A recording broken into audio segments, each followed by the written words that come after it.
I'm going to talk about a few things that we use for blasting in underground mines.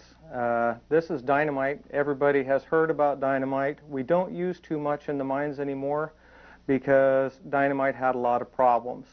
It's sensitive. It'll blow up when you don't want it to. It'll give the miners headaches.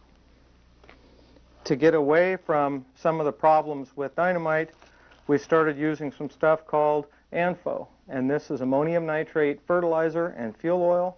It's much safer, it has the same punch as dynamite, and it's a heck of a lot cheaper to use than the dynamite ever was.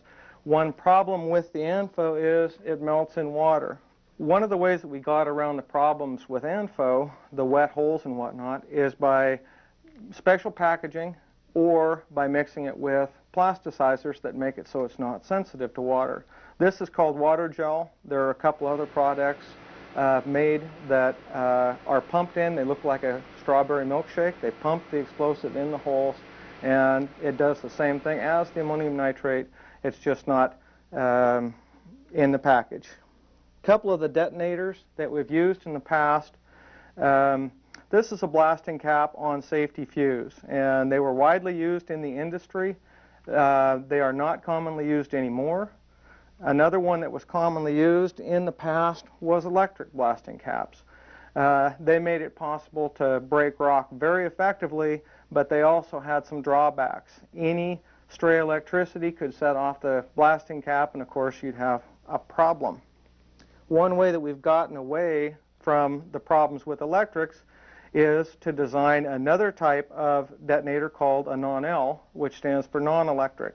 This is a hollow tube. It has a special powder in it, not very much of it, and it's designed to be set off by an explosive called primacord. The tube sets off the blasting cap itself, which sets off the explosive, and that's basically what we use now. Modern mining would not be possible without the use of explosives. The mining industry depends on explosives to break the rock enough to extract it. When used properly, explosives are safe, but if mishandled, they can be deadly.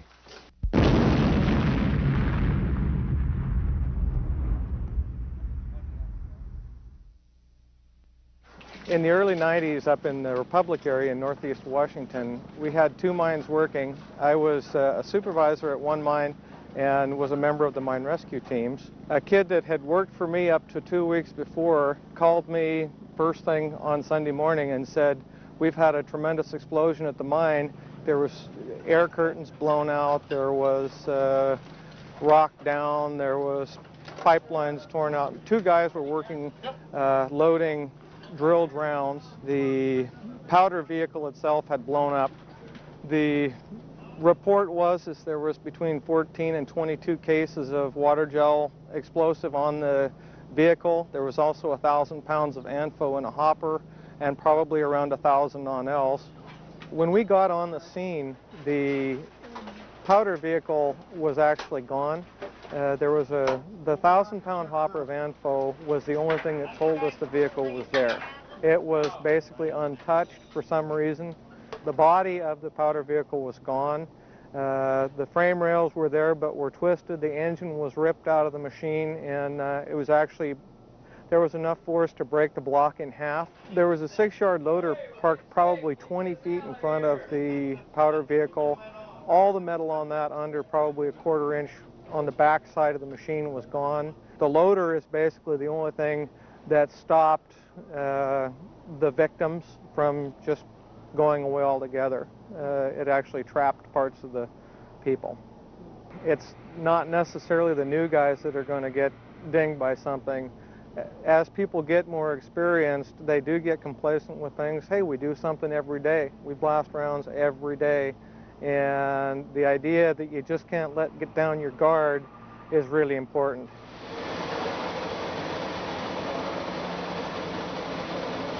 There are many types of explosives used in modern mining. In all cases, once they are delivered to the mine site, they become the responsibility of the mine and of the miners who handle them. Training and safety instruction is imperative for those working with and around explosives.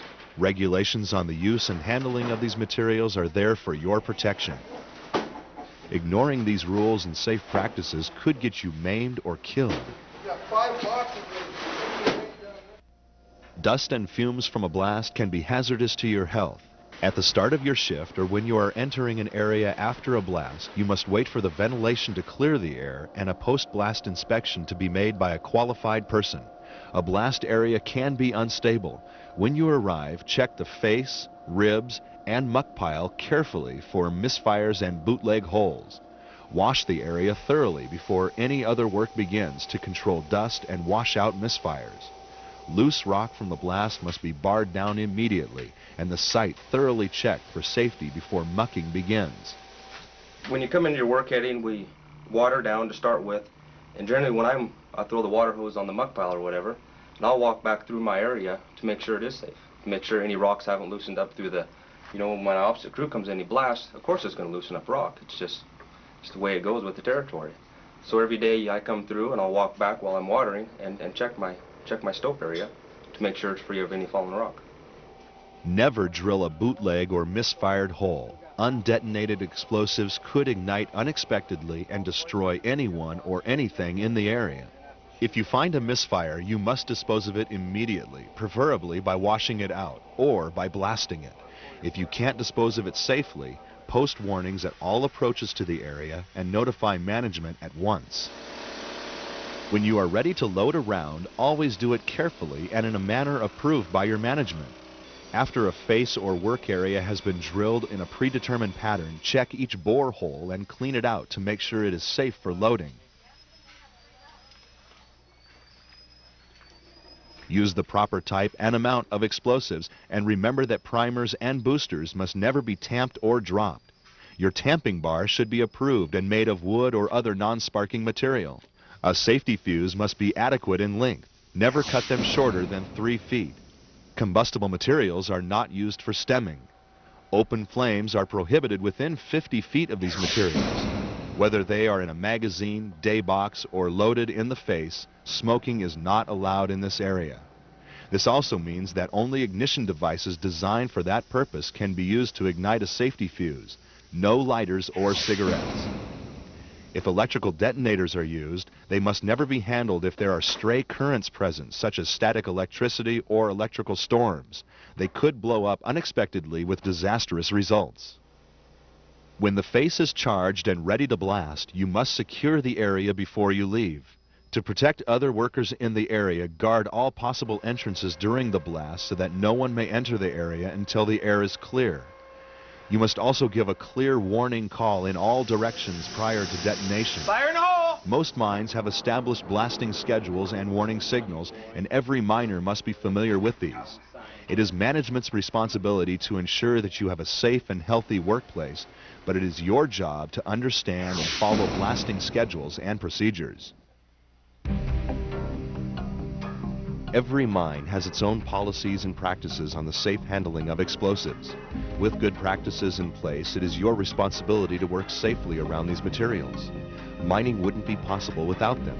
You have an important role to play in protecting yourself and your fellow workers and returning to your families and homes safely. We want to feel safe. We want to make it safe for the people that follow us. We don't want to leave dangerous situations. They've got family and children that they need to go home to. That's the whole purpose. Go home every night. Blasting agents should remain in the manufacturer's containers until they are used underground. When you are transporting a supply of explosives in a shaft, you must notify the station tenders and hoistmen. Powder on the north. Once on the cage, the different blasting agents must be in separate, closed containers, and no muck, materials, supplies, or people may be transported when explosives are in the shaft. Skips or cages in adjacent shafts may not be used at this time either. Be sure to secure explosives so they don't move around during transport, causing sparks or impacts that could set them off. Once delivered to the shaft station, they must be moved immediately to the underground powder and primer magazines. When you are bringing explosives into the mine, it is important not to transport detonators with other explosives unless they are in approved separate conveyances. They must be in their own containers and should be moved as quickly as possible to the level magazines.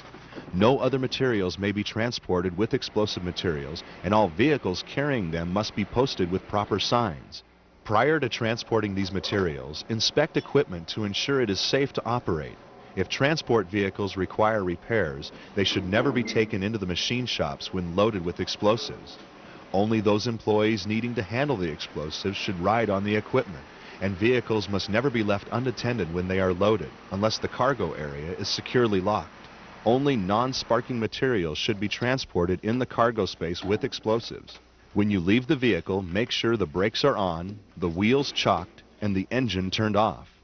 No explosive materials should ever be transported on locomotives. If you are carrying these materials by hand, make sure they are in closed, non-conductive containers and that detonators and other explosives are in separate carriers. Underground primary storage magazines should be left clean and tidy and posted with warning signs. Trash or other materials that could be ignited must not accumulate in or near the magazine. If it is necessary to do repair work that could produce sparks, explosives should be moved at least 50 feet away before work begins on the magazine. Access to the magazine must be unobstructed. If you notice unstable roof conditions, take care of them immediately to prevent injury to yourself or fellow workers. Only explosive materials and equipment associated with them should be stored in the magazines. When you are removing explosives from the magazine, use the oldest ones first. Materials and supplies needed at the face should be delivered as close to the beginning of the charging operation as possible to avoid having them left unattended. You should only deliver what is actually needed and return unused explosives promptly to the magazine. If your mine uses auxiliary storage facilities, they must be stocked with no more than a 1-week supply of explosive materials. These auxiliary boxes must also be posted with warning signs and kept suitably dry, clean, and in order. If they are damaged, repairs should be made immediately and no debris should be allowed to accumulate. If your mine uses day boxes, follow the procedures for them outlined by your management. All underground storage facilities for explosives must be kept locked unless access to the underground is secure. The Mine Safety and Health Administration, or MSHA, is the primary regulator of explosives in mining.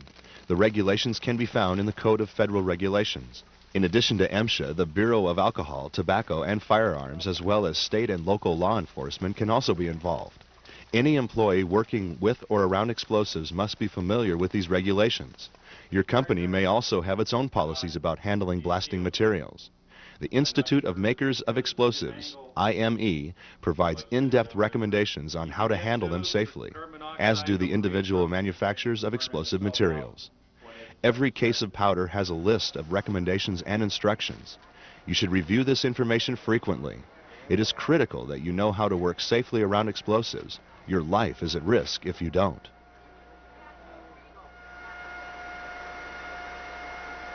Explosives are controlled substances. Unauthorized removal of these materials from the work site is a federal offense. Theft of explosives will result in termination and possible criminal prosecution. Lost or stolen explosives must be reported to the BATF immediately. If you find old explosive materials, you should report them. They can be very unstable with age and could explode without warning. Safe handling of explosives is a major concern for all employees. Regulations are the result of serious or even fatal accidents. Even though explosives used today are safer and more reliable than ever, unsafe actions or conditions may have deadly results.